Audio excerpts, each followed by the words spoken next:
जय Hind and hello guys, स्वागत है आपका आपके अपने YouTube चैनल ज्ञानदेह होस्ट में। और इस वीडियो में मैं आपको बताने वाला हूं केंद्रीय विद्यालय संगठन यानी कि KVS एंड नवोदय विद्यालय समिति यानी कि NVS various post online form 2025 के बारे में कि कैसे आपको इस लेटेस्ट भर्ती का फॉर्म फिलअप करना है जो कि आपकी teaching and non teaching post पर निकाली है और इसमें आपकी 14,000 प्लस पोस्ट निकाली गई है। इस वीडियो के अंदर आपको कंप्लीट इन्फॉर्मेशन दी जाएगी ताकि ये फॉर्म आप बिना किसी मिस्टेक के भर पाए। पहले आपको वीडियो के 2-3 मिनट में ये बताया जाएगा कि कौन सी पोस्ट पर क्या क्वालिफिकेशन चाहिए, कौन लोग एलिजिबल है, क्या फीस चाहिए, और फिर इसी वीडियो में आपको आगे चल करके बताया जाएगा कि कैसे आपको स्टेप बाय स्टेप ये फॉर्म फिल करना है ताकि आपसे कोई भी गलती न हो। चलिए शुरू करते हैं। अगर आपने अभी तक वीडियो को लाइक शेयर नहीं किया हो तो कर दे और चैनल को सब्सक्राइब करके बेल आइकन ऑन कर ले। फिर जो लिंक मैंने आपको इस वीडियो को डिस्क्रिप्शन में दिया आप ओपन करेंगे, आपको जानने को मिलेगा कि ये भर्ती टोटल कितनी पोस्ट पर निकाली है। फिर आपको जानने को मिलेगा कि आप लोग इस फॉर्म को 14 नवंबर से लेकर के 14 दिसंबर 2025 तक भर पाएंगे। इसी के साथ आपको जानने को मिलेगा कि KVS के अंदर किस पोस्ट पर कितनी वैकेंसी है और NVS के अंदर किस पोस्ट पर कितनी वैकेंसी है और कौन सी पोस्ट के लिए कितनी एज लिमिट मैक्सिमम रखी गई है वो आप यहां पर चेक कर सकते हैं। एप्लीकेशन फीस आपको किस पोस्ट पर कितनी पे करनी है वो भी आप यहां पर देख सकते हैं। आप एक बार इंपॉर्टेंट लिंक के सेक्शन से ऑफिशियल नोटिफिकेशन PDF के ऊपर क्लिक करके इस नोटिफिकेशन से जान लीजिए एग्जैक्टली कि किस पोस्ट पर कितनी वैकेंसी और किस कैटेगरी में है। जैसे कि आप देख सकते हैं पोस्ट ग्रेजुएट टीचर PGT इन KVS किस सब्जेक्ट के लिए किस कैटेगरी में कितनी है, फिर PGT की वैकेंसी NVS में कितनी है, किस सब्जेक्ट के लिए और किस कैटेगरी के लिए, इसके अलावा लाइब्रेरियन, फिर आपकी TGT। तो आपको यहाँ पर डिटेल्ड में सब जानकारी जानने को मिलेगी। पोस्ट वाइज क्वालिफिकेशन के लिए आपको थोड़ा सा नीचे स्क्रॉल करके आना है पेज नंबर 8 पर। यहाँ पर आपको पोस्ट वाइज क्वालिफिकेशन, सैलरी, ये सब बताया है। आपके पास क्वालिफिकेशन के क्या क्या विकल्प है अप्लाई करने के वो भी आप यहाँ पर देख सकते हैं। अगर आपको किसी पोस्ट की क्वालिफिकेशन समझ में ना आ रही हो तो आप कमेंट के माध्यम से पूछ लीजिएगा, मैं आपको जितना पॉसिबल जल्दी हो सके आंसर कर दूंगा। तो अब आपने यहाँ पर पूरी जानकारी जान ली है। ये सभी जानकारी जानने के बाद अगर आप इसमें एलिजिबल है किसी भी पोस्ट पर अप्लाई करने के लिए और आपका इंटरेस्ट है तो गाइज आप इंपॉर्टेंट लिंक के सेक्शन में आएंगे और अप्लाई ऑनलाइन लिंक ओपन करेंगे। अब गाइज आपके सामने यहाँ पर कुछ ऐसा इंटरफेस आ जाएगा। बेसिकली ये आपका अप्लाई पोर्टल है जहाँ से आपको फॉर्म को फिल करना है। आप ये फॉर्म मोबाइल से भी भर सकते हैं और अपने कंप्यूटर से भी भर सकते हैं। तो जब आप यहाँ पर इस वाले इंटरफेस पर आ जाए तो आपको सबसे पहले न्यू रजिस्ट्रेशन इसके ऊपर क्लिक करना है। इसके ऊपर क्लिक करने के बाद आपके सामने इंस्ट्रक्शंस आएंगे। आप यहाँ पर डाउनलोड डिटेल्ड एडवर्टाइजमेंट के ऊपर क्लिक करके इसका नोटिफिकेशन यहाँ से भी रीड कर सकते हैं और बाकी की इन्फॉर्मेशन जैसे कि फीस से जुड़ी हुई वो सब इन्फॉर्मेशन भी आपको यहाँ पर दी गई है। सभी इन्फॉर्मेशन चेक करते हुए आप यहाँ पर टिक करेंगे और क्लिक है टू प्रोसीड इसके ऊपर क्लिक कर देंगे। अब आपके सामने कुछ ऐसा इंटरफेस आ जाएगा। गाइज आप यहाँ पर जो भी इन्फॉर्मेशन फिल करेंगे वो आपको 10th के सर्टिफिकेट के अकॉर्डिंग फिल करनी है। तो पहले आप आपका नाम एंटर करेंगे। ये नाम आप यहाँ पर 10th के सर्टिफिकेट के अकॉर्डिंग अंग्रेजी के बड़े अक्षरों के अंदर फिल कर देना। फिर आपको यहाँ पर आपके फादर का नेम एंटर करना है। उसके बाद में आप यहाँ पर आपकी माताजी का नाम एंटर करेंगे। फिर जो भी आपका डेट ऑफ बर्थ है वो आपको सिलेक्ट करना होगा, पहले डे, फिर आपका मंथ और उसके बाद में जो भी ईयर है वो आप यहाँ पर सिलेक्ट कर लेंगे। इसके बाद आपको आपका जेंडर सेलेक्ट करना है। फिर आएगा आइडेंटिटी टाइप। तो आप यहाँ पर इनमें से कोई भी एक ID सेलेक्ट कर लेंगे। अगर इनमें ऊपर की तरफ आपके पास कोई भी ID नहीं है तो any other valid government identity with photograph, यानी कि वो ID जिसमें कि गवर्नमेंट द्वारा जारी हो और उसके ऊपर फोटो लगा हो तो आप वो भी यूज कर सकते हैं। वैसे आप में से बहुत सारे कैंडिडेट के पास यहाँ पर जैसे कि इसमें pan card, passport, voter ID का ऑप्शन है, आधार कार्ड का नहीं है। तो आप यहाँ पर अगर आधार कार्ड की इन्फॉर्मेशन देना चाहते तो any other valid government identity with photograph ये सिलेक्ट करके यहाँ पर अपने आधार कार्ड का नंबर डाल देना, क्योंकि वो भी आपकी गवर्नमेंट है और उसके ऊपर भी आपका फोटो लगा होता है। बट अगर आपके पास PAN card, passport, voter ID या राशन कार्ड विद फोटोग्राफ है, बैंक पासबुक है, ड्राइविंग लाइसेंस है तो आप इनमें से भी कोई एक ID सेलेक्ट कर सकते हैं और जो भी ID आपने सेलेक्ट किया उसका नंबर फिर आप यहाँ पर नीचे वाले बॉक्स में डाल देना। अब आएगी कंफर्म पर्सनल डिटेल। तो जो इन्फॉर्मेशन आपने ऊपर भरी है दोबारा डाल करके आपको वेरीफाई करनी है। जैसे कि आप यहाँ पर आपका नाम डालेंगे, फिर आपका जो फादर नेम है वो आप यहाँ पर एंटर करेंगे एंड देन जो आपका जो मदर नेम है वो आपको यहाँ पर डालना है। फिर जो डेट ऑफ बर्थ अभी आपने ऊपर की तरफ भर रखी है वो डेट ऑफ बर्थ आपको यहाँ पर सेलेक्ट कर लेनी है अगेन इस तरह से। उसके बाद आप आपका जेंडर सेलेक्ट करके वेरीफाई कर देंगे। अब आएगा प्रेजेंट एड्रेस। तो जो आपका हाउस नंबर है या फिर फ्लैट नंबर है वो आप यहाँ पर लिखेंगे, सब लोकेलिटी लिखेंगे और लोकेलिटी लिखेंगे। अगर आप इन 3 चीज़ों में कंफ्यूज हो रहे कि किस में मैं क्या भरूँ तो मैं आपको बता दूं कि जो भी आपका एड्रेस आपके आधार के ऊपर लिखा हुआ है वो एड्रेस आप इन 3 लाइन के अंदर एडजस्ट कर दें, यानी कि थोड़ा थोड़ा पार्ट इन तीनों लाइन के अंदर डाल दे। उसके बाद कंट्री सेलेक्ट करेंगे, फिर जो आपकी स्टेट है वो आप सिलेक्ट कर लेंगे, डिस्ट्रिक्ट आपकी सिलेक्ट कर लेंगे और उसके बाद जो आपका पिन कोड है वो भी आपको यहाँ पर डाल देना है। ये डालने के बाद नीचे आएगा इलेक्ट्रॉनिक कम्युनिकेशन एड्रेस। तो यहाँ पर आपको आपका ईमेल एड्रेस डालना है। ये ईमेल ID बिल्कुल बिल्कुल वैलिड होनी चाहिए, क्योंकि आपका OTP वेरिफिकेशन होगा। जब तक OTP वेरीफाई नहीं होगा तब तक आप फॉर्म नहीं भर पाएंगे। इसलिए सही ईमेल आईडी डालिएगा जिसका पासवर्ड आपको याद हो। फिर ईमेल आईडी को दोबारा डाल करके वेरीफाई करेंगे। अपना मोबाइल नंबर डालेंगे 10 डिजिट का, उसको दोबारा डाल करके वेरीफाई कर देंगे। Landline number with STD code और एनी अदर कॉन्टैक्ट नंबर, अगर आपके पास लैंडलाइन नंबर है या फिर कोई आप सेकंड नंबर यूज करते हैं फ़ोन वाला, तो वो आप इसमें भर दीजिएगा। फिर नीचे आएगा परमानेंट एड्रेस। अगर आपका परमानेंट एड्रेस और जो प्रेजेंट एड्रेस में आपने भरा है वो सेम है तो आप सेम एज प्रेजेंट एड्रेस इस बॉक्स को टिक कर देना। बट अगर आपका प्रेजेंट एड्रेस अलग है और परमानेंट एड्रेस अलग है तो आप यहाँ पर इसको अनटिक करके अलग से अपना परमानेंट एड्रेस फिल कर दीजिएगा। अब आते हैं चूज पासवर्ड। गाइज आप यहाँ पर एक पासवर्ड बनाएंगे। पासवर्ड आपका कैसा हो मैं आपको उसको डेमो दे करके दिखा रहा हूँ। आपके पासवर्ड के अंदर इंग्लिश का कैपिटल लेटर, स्मॉल लेटर, एक स्पेशल कैरेक्टर और साथ ही डिजिट, कुछ इस तरह का पासवर्ड रखना है जिसकी लेंथ 8 से 13 कैरेक्टर के बीच में रहनी चाहिए। फिर उस पासवर्ड को दोबारा डाल करके वेरीफाई करना है। एक सिक्योरिटी क्वेश्चन सिलेक्ट कर लेना है। जो भी सिक्योरिटी क्वेश्चन आप यहाँ पर सिलेक्ट करें उसका आंसर आपको अपनी मर्जी से देना है। यह आंसर आपको तब काम आता है जब आप आपका पासवर्ड भूल जाते हैं और आप उसको रिकवर करते हैं, तो उस समय आपको यही वाला क्वेश्चन सिलेक्ट करना होता है और उसका यही आंसर देना होता है जो कि अभी आप यहाँ पर बना रहे हैं। अब आप यहाँ पर एक कैप्चा कोड डालेंगे और सबमिट के ऊपर क्लिक कर देंगे। अब गाइज आपने जो भी इन्फॉर्मेशन भरी है उसका रिव्यू आपके सामने है। जो भी इन्फॉर्मेशन भरी है उसको एक एक करके अच्छे से चेक कर ले। जब आपको लगे कि सभी इन्फॉर्मेशन सही है, एक एक स्पेलिंग आपने चेक कर लिया, तो फिर आप यहाँ पर ये जो माय नेम है, फादर नेम है, मदर नेम है, इसके अलावा date of birth, email ID, mobile number, address, gender, इनके ऊपर टिक कर दें। इनके ऊपर टिक करने का मतलब यही है कि हाँ आपने इन जानकारी को डबल चेक कर लिया और आपके अकॉर्डिंग सभी जानकारी सही है। गाइज अगर बाई चांस कोई गलती आपसे हो गई है तो आप एडिट राशन फॉर्म के ऊपर क्लिक करके उस इन्फॉर्मेशन को अभी भी एडिट कर सकते हैं। बट अगर आपने एक बार यहाँ पर इन सभी को टिक कर दिया और आई एग्री के ऊपर क्लिक कर दिया तो इसका मतलब है कि आपकी अकॉर्डिंग सभी जानकारी सही है। फिर आप submit and send OTP to verify mobile number, इसके ऊपर क्लिक करके यहाँ से यस कर देंगे।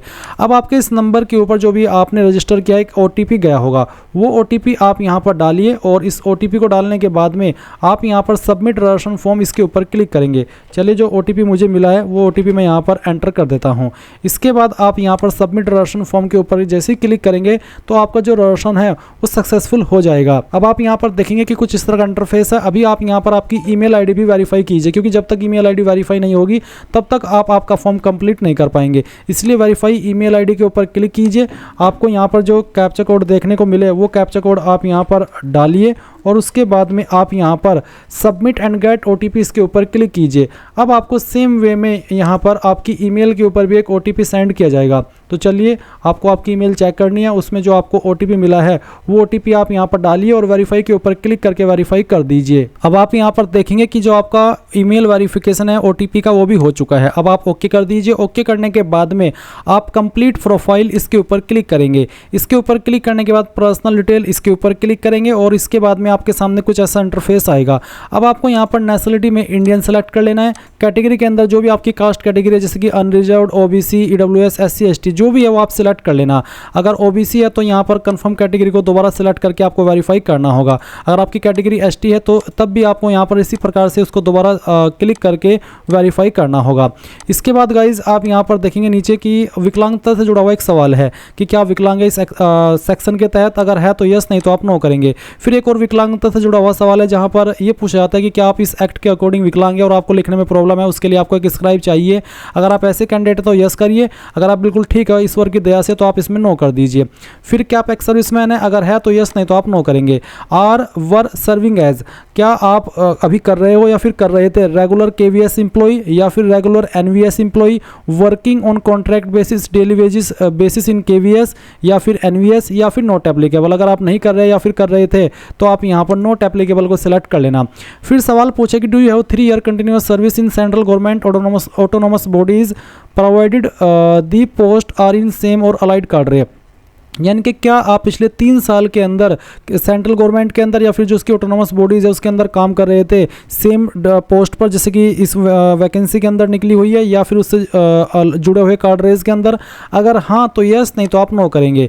यस करने पर आपको बताना हो कि yes in central government, yes in autonomous bodies. अगर नहीं कर रहे थे तो आप यहाँ पर नो कर दीजिए अगर आप बिल्कुल फ्रेशर है। फिर एक और सवाल है, were you serving as FCSA on contract basis in GNVs, अगर आप FCSAs के रूप में GNV के अंदर कॉन्ट्रैक्ट बेस पर काम कर रहे थे या फिर कर रहे हैं तो आपको यहाँ पर यस करना है। अगर आप बिल्कुल फ्रेशर है तो आप नॉट एप्लीकेबल क्लिक कर दीजिए। इसके बाद में एक सवाल और है आपके सामने कि डू यू यहाँ पर है विजिबल आइडेंटिफिकेशन मार्क, आपकी बॉडी के ऊपर ऐसा निशान जिससे आपकी बॉडी की पहचान होती है। निशान आपकी बॉडी के ऊपर कहीं पर भी हो सकता है, तो आप यहाँ पर उस निशान के बारे में लिख दीजिए, जैसे कि जलने का निशान, कटने का निशान या फिर बर्थ मार्क, तो जहाँ पर भी है वो आप यहाँ पर लिख दीजिएगा। उसके बाद मैरिटल स्टेटस क्या है, single, married, divorced, widowed, judicially separated, तो जो भी है वो आप यहाँ पर सेलेक्ट कर ले।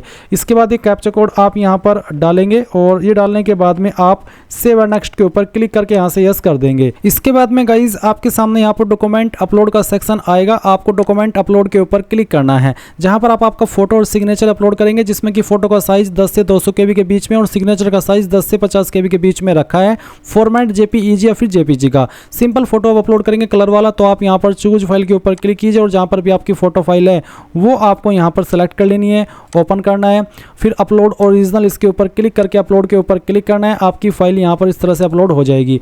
आप क्लिक हियर टू व्यू के ऊपर क्लिक करके इसको व्यू भी कर सकते हैं। अब आप सेम वे में जो आपकी सिग्नेचर की फाइल है वो सेलेक्ट करेंगे, जहाँ पर भी सिग्नेचर आपका अवेलेबल है, जो आपने फाइल बनाई है सिग्नेचर की, उसको सेलेक्ट कर ले, ओपन करें, फिर यहाँ पर अपलोड ओरिजिनल के ऊपर क्लिक करके अपलोड पर क्लिक करें और आपका सिग्नेचर अपलोड हो जाएगा। अब आप ये जो कैप्चा कोड आपके सामने आएगा, इस कैप्चा कोड को यहाँ पर एंटर करेंगे और एंटर करने के बाद में सेव एंड नेक्स्ट के ऊपर क्लिक करके यहाँ से यस कर देंगे।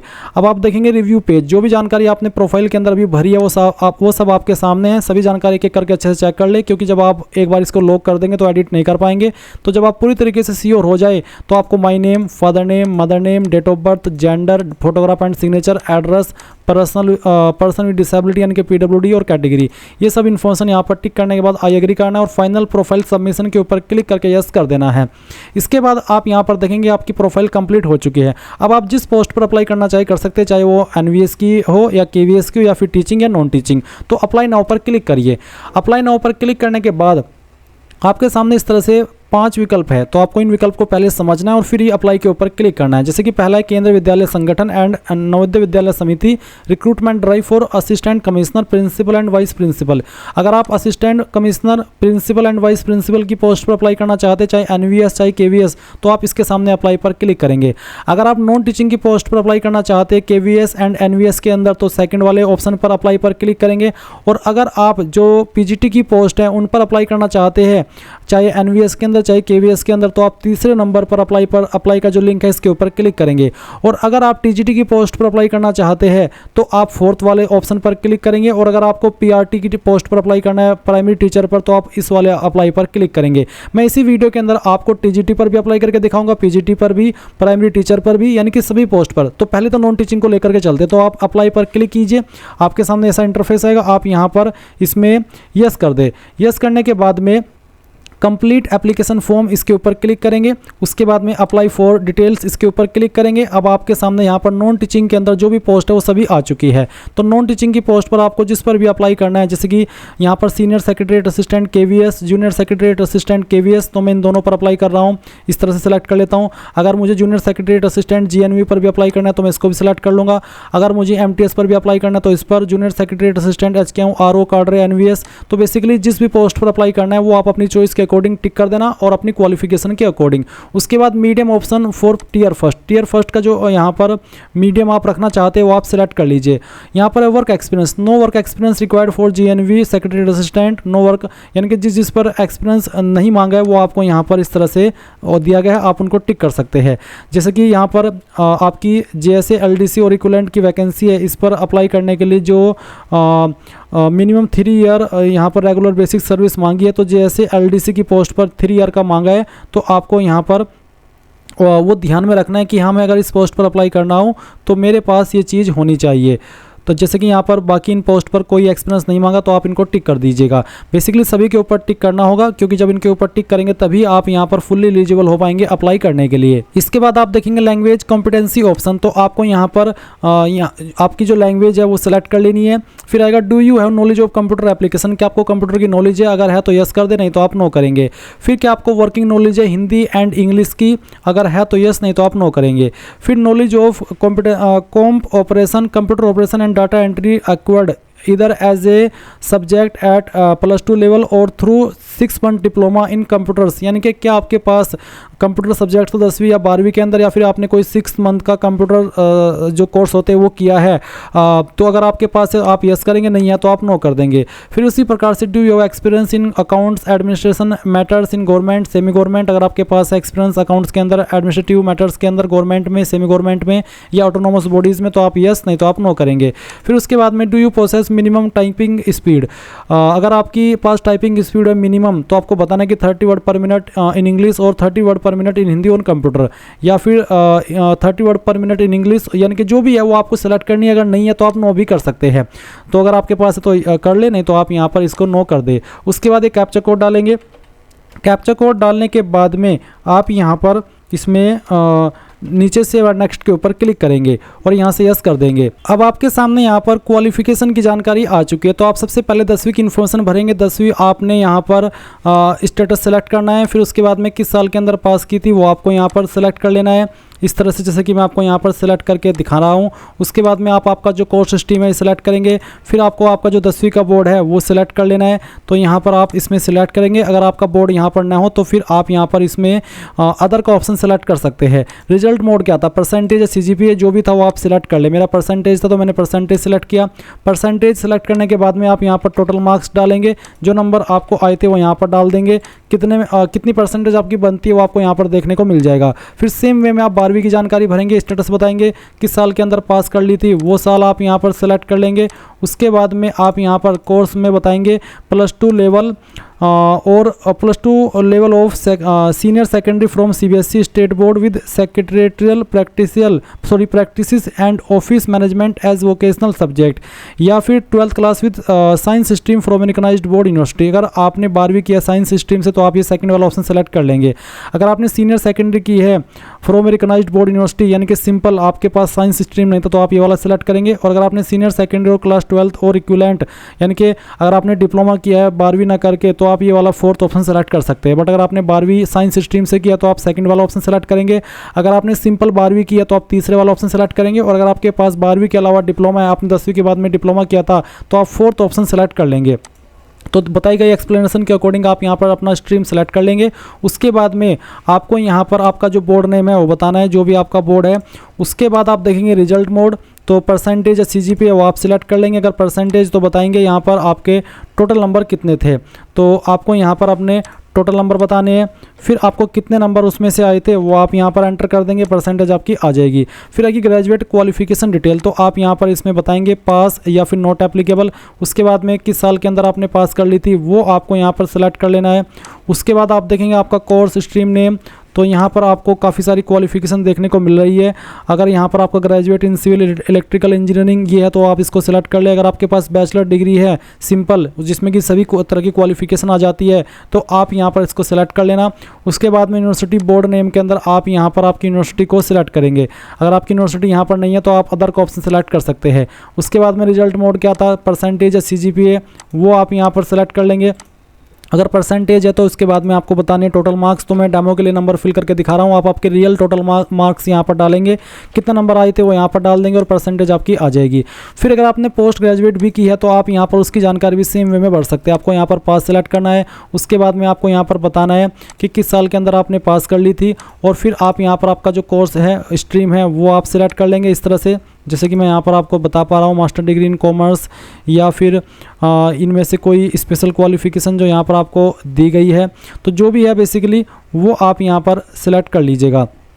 ये सिलेक्ट करने के बाद में आप यहाँ पर देखेंगे यूनिवर्सिटी नेम, बोर्ड नेम, तो आपको सेम वे में आपकी यूनिवर्सिटी बता देनी है। फिर आपको आपका रिजल्ट मोड बताना है, परसेंटेज या CGPA, अगर परसेंटेज तो आप इसको फिर टोटल मार्क्स यहाँ पर डालेंगे। ये मैं नंबर फिर से डेमो के लिए फिल करके दिखा रहा हूँ। आप आपके रियल नंबर टोटल यहाँ पर डालना, कितने नंबर आपको आए थे वो यहाँ पर फिल कर देना और परसेंटेज आपकी आ जाएगी। फिर गाइज ये जो कैप्चा कोड आपके सामने आएगा वो कैप्चा कोड आप यहाँ पर एंटर करेंगे। ये एंटर करने के बाद में आप यहाँ पर सभी जानकारी चेक करते हुए सेव एंड नेक्स्ट के ऊपर क्लिक करेंगे और यहाँ से यस कर देंगे।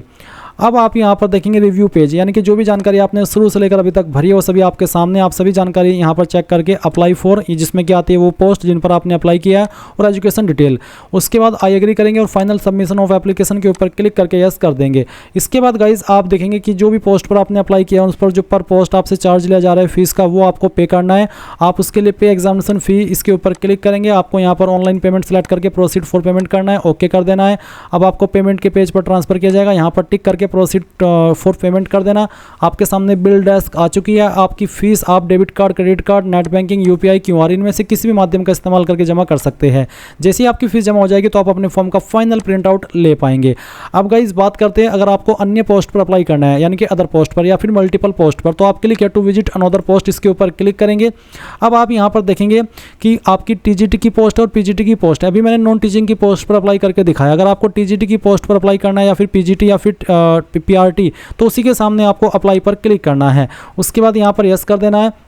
फिर आप कंप्लीट एप्लीकेशन फॉर्म के ऊपर क्लिक करेंगे, यहाँ पर आप अप्लाई फॉर डिटेल्स इसके ऊपर क्लिक करेंगे। इसके ऊपर क्लिक करने के बाद में यहाँ पर आपको पोस्ट अप्लाइड फॉर में बताना है कि आप पीजीटी के किस सब्जेक्ट पर अप्लाई करना चाहते हैं, आप वही सब्जेक्ट सिलेक्ट कर लेंगे। और गाइज अगर मैं आप यहाँ पर पीजीटी की पोस्ट पर अप्लाई ना करके टीजीटी की पोस्ट पर अप्लाई करना चाहते हैं तो वो भी मैं आपको बताऊंगा कि कैसे आपको करना है। तो अभी मैं आपको यहाँ पर टीजीटी की पोस्ट पर अप्लाई करके दिखाता हूँ, क्योंकि मैंने पीजीटी का इंटरफेस अभी आपको दिखाया, अब मैं आपको यहाँ पर टीजीटी का दिखा रहा हूँ। तो आप अप्लाई के ऊपर क्लिक करना, इस तरह से यस कर देना। यस करने के बाद में कंप्लीट एप्लीकेशन फॉर्म के ऊपर क्लिक करना, अप्लाई फॉर डिटेल्स के ऊपर क्लिक करना और फिर आपको पोस्ट अप्लाइड फॉर्म में बताना है कि आप किस सब्जेक्ट पर अप्लाई करना चाहते हैं। उसके बाद do you fulfil essential qualification requirement for the post, यानी कि इस पोस्ट पर जो अप्लाई करने के लिए क्वालिफिकेशन चाहिए क्या वो आपके पास है। जैसे कि yes I have studied Hindi as an elective या main subject in at least 3 year या फिर 6 semester in graduation, 4 year integrated degree course या फिर नो। तो अगर आपने ये किया है तो आप इसमें इसको क्लिक कर देंगे, अगर ये आपके पास नहीं है तो आप नो करेंगे। और फिर उसके बाद में आपको medium option for tier first ही सिलेक्ट करना होगा। बट अगर आपके पास है हिंदी सब्जेक्ट इलेक्टिव या फिर मेन सब्जेक्ट एटलीस्ट 3 ईयर या फिर 6 सेमेस्टर इन ग्रेजुएशन या फिर 4 ईयर इंटीग्रेटेड डिग्री कोर्स, तो आप इसको सिलेक्ट कर सकते हैं। फिर आप यहाँ पर आपका medium option for tier first select करेंगे और अब आपको सिलेक्ट करना है कि आप केवीएस में अप्लाई करना चाहते हैं टीजीटी की पोस्ट पर या एनवीएस में। अगर दोनों पर अप्लाई करना है तो आप दोनों पर भी कर सकते हैं। फिर लैंग्वेज कॉम्पिटेंसी ऑप्शन, किस लैंग्वेज में आप पेपर देना चाहेंगे वो आप सिलेक्ट कर लीजिए।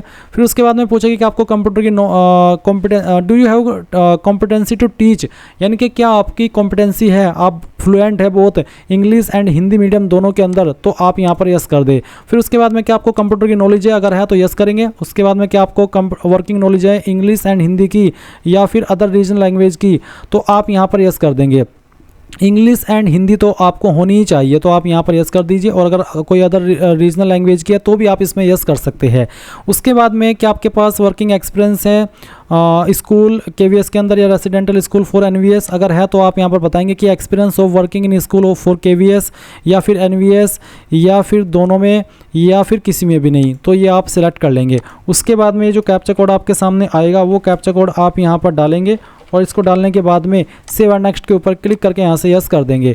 अब आपके सामने यहाँ पर क्वालिफिकेशन की जानकारी आएगी, तो आप सबसे पहले इसमें यहाँ पर दिया है क्वालिफाइंग एग्जाम क्वालिफिकेशन डिटेल, तो आप यहाँ पर इसमें पास स्टेटस में पास सेलेक्ट कर लेंगे। फिर साल के अंदर बताएंगे कि किस साल के अंदर आपने इस क्वालिफिकेशन को पास किया है। उसके बाद में आपको यहाँ पर बताना है कि आपका कोर्स स्ट्रीम क्या है। तो यहाँ पर काफ़ी सारी क्वालिफिकेशन दी गई है। यहाँ पर आप 10वीं की इन्फॉर्मेशन नहीं भर रहे हैं, बल्कि आप यहाँ पर भर रहे हैं ग्रेजुएशन की इन्फॉर्मेशन। तो यहाँ पर ऑप्शन है bachelor honour degree from recognised institute with at least 50% marks in concerned subject. Concerned subject means वो सब्जेक्ट जिसमें कि आप अप्लाई कर रहे हैं।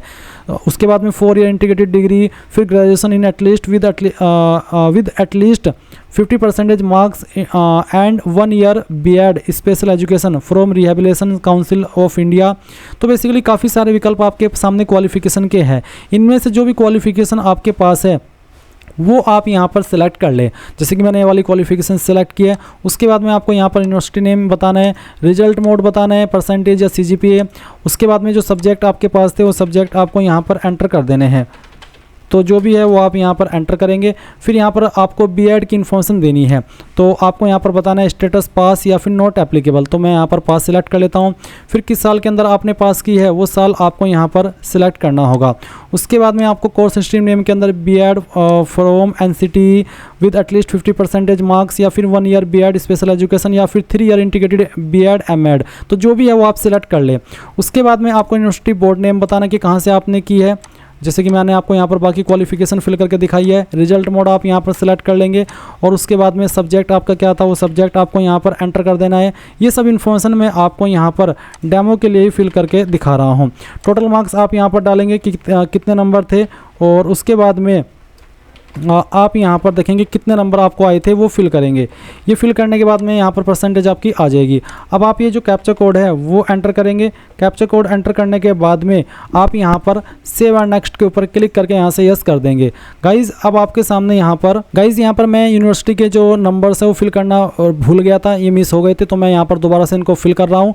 और आपको भी ऐसे ही भरने, मैं डेमो के लिए फिल करके दिखा रहा हूँ। आप आपके रियल नंबर डालेंगे सभी ईयर के मिला करके, और फिर जो नंबर आपको आए थे वो ऑब्टेन्ड मार्क्स के अंदर परसेंटेज आपकी कैलकुलेट कर ली जाएगी। अब आप यहाँ पर फिर से इसमें जो कैप्चा कोड है वो डालिए। अगर कुछ इस तरह का एरर आपके सामने भी आ जाता है, आप कुछ मिस कर जाते हैं, तो आप यहाँ पर इस तरह से फिल करके सेव एंड नेक्स्ट के ऊपर क्लिक कर देंगे। अब आपसे पूछे आर यू सीटेट क्वालिफाइड, अगर है तो यस, नहीं तो आप नो करेंगे। यस करने पर आपको बताना कि कौन सा सीटेट आपने क्वालिफाई किया था। उसके बाद में सीटेट का रोल नंबर डालेंगे, और फिर सीटेट पेपर कौन सा पास किया था वो आप डालेंगे, कैप्चा कोड डालेंगे और सेव एंड नेक्स्ट के ऊपर क्लिक कर देंगे। गाइज यहाँ पर मैं आपको बता दूं कि जब तक आप यहाँ पर आपका रियल सीटेट रोल नंबर नहीं डालेंगे और क्वालिफाइंग ईयर नहीं सेलेक्ट करेंगे, तब तक आप आगे नहीं बढ़ पाएंगे। यहाँ पर कोई भी रैंडम इन्फॉर्मेशन फिल करके आप आगे नहीं बढ़ सकते। और मैं जितना भी ये फॉर्म भर रहा हूँ वो रैंडम इन्फॉर्मेशन ऐसे ही डमी के लिए फिल करके भर रहा हूँ। तो मैं यहाँ पर जब तक ये रियल इन्फॉर्मेशन नहीं भरूंगा तब तक आगे नहीं बढ़ पाऊंगा। इसलिए गाइज मैं आपको यहाँ पर आगे का प्रोसेस इससे नहीं दिखा सकता, क्योंकि मैं इससे आगे नहीं बढ़ पा रहा हूँ, क्योंकि मेरे पास सीटेट की इन्फॉर्मेशन नहीं है। इसलिए मेरे सामने यहाँ पर नो रिकॉर्ड फाउंड वाला एरर आ रहा है। बेसिकली इसके सामने इसके बाद होगा कुछ नहीं, इसके बाद फाइनल सबमिट का ऑप्शन आएगा। और जैसे मैंने अभी आपको इसी वीडियो के अंदर नॉन टीचिंग की पोस्ट पर आपको अप्लाई करके दिखाया है, वैसे ही आप अपना फॉर्म टिक करके पेमेंट कर देंगे, और पेमेंट करने के बाद आपका फॉर्म फाइनल सबमिट माना जाएगा। और इस तरह से गाइज आप लोग अपना फॉर्म भर पाएंगे। आप होम पेज के ऊपर क्लिक करके अगर आपको किसी और अन्य पोस्ट पर भी अप्लाई करना है तो आप वो भी कर सकते हैं। मैं आपको नॉन टीचिंग की पोस्ट पर अप्लाई करके दिखा चुका हूँ, और टीजीटी की पोस्ट पर दिखा चुका हूँ। पीजीटी की पोस्ट पर भी सेम अप्लाई होगा। अगर आप चाहते हैं कि मैं आपके लिए उसके लिए अलग से वीडियो बनाऊं तो आप कमेंट के माध्यम से बता देना। सो ये थी पूरी जानकारी। Thanks for watching. जय हिंद।